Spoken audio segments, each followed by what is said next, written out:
நபிகள் நாயகம் அவர்கள் தோழர்களுக்கு தொழுகை நடத்தி கொண்டிருந்தார்கள். முன்னாலே நின்று தொழுகை நடத்துகிறார்கள். இப்படித்தான் நிற்பார்கள்.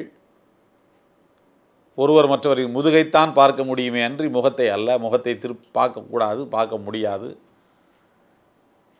அப்படி தோழர்களெல்லாம் அணியாக நிற்கிறார்கள். இப்படி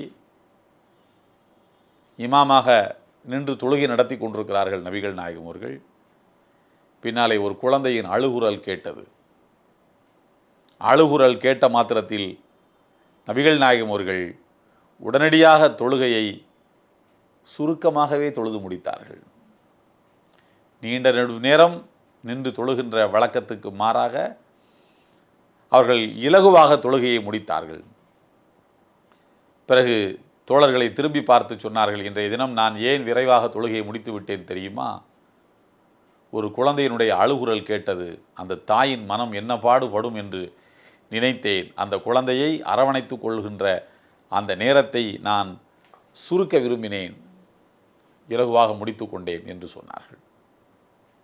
7 வானங்களை கடந்து போயினும் கூட இந்த உலகத்தில் அவர்கள் வாழுகிற போது எளிய மனிதராகவே வாழ்ந்தார்கள். எல்லோருக்குமான மனிதராகவே வாழ்ந்தார்கள். சுமக்க முடியாமல் பாரங்களை தூக்கிச் செல்லக்கூடிய மனிதர்களை கண்டால் அந்த பாரத்தில் கொஞ்சத்தை அவர்களும் வாங்கிக் கொள்வார்கள். தன்னுடைய துணிகள் கிழிந்து போனால் தானே தைத்து கொண்டார்கள். தன்னுடைய ஆடைகளிலே அழுக்கு படிந்து விட்டால் அவர்களே அதை சுத்தம் செய்து கொண்டார்கள். கிழிந்து போன தன்னுடைய காலணியை அவர்களே தைத்து கொண்டார்கள்.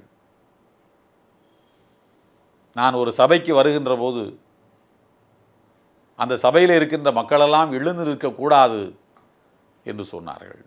ஆணவம் அடிமனதிலே ஊற்றெடுத்து வருவதன் அடையாளம்தான் எனக்காக எல்லோரும் எழுந்து நிற்க வேண்டும். நான் யார் தெரியுமா என்கிற அந்த எண்ணம், இந்த எண்ணம் நரகத்தில் தான் ஒரு மனிதனை கொண்டு போய் சேர்க்கும் என்று சொன்னார்கள். எனவே எல்லாம் வல்ல இறைவன் சொல்கிறான் அல்லவா, மரணத்துக்கு பின்னர் வரும் வாழ்வில் இறை நெருக்கம் என்பதும் இறை பொருத்தம் என்பதும் யாருக்கென்றால் லா யுரீதுன உலுவன் ஃபில் அர்தி வலா ஃபசாதா, பூமியிலே கலகத்தை விரும்பாமல், பூமியிலே ஆணவத்தை விரும்பாமல், எளிய மனிதராக எல்லோரையும் போல கூட்டத்தோடு கூட்டமாக யார் வாழ்ந்து மறைந்து விடுகிறானோ அவனுக்குத்தான் மறுமையில் இறைவனுடைய பொருத்தம் கிடைக்குமே அன்றி ஆணவக்காரர்களுக்கு அல்ல என்பதை நபிகள் நாயகம் அவர்கள் சொன்னதோடு மாத்திரமல்லாமல் அதை வாழ்வில் செயல்படுத்தியும் காட்டினார்கள்.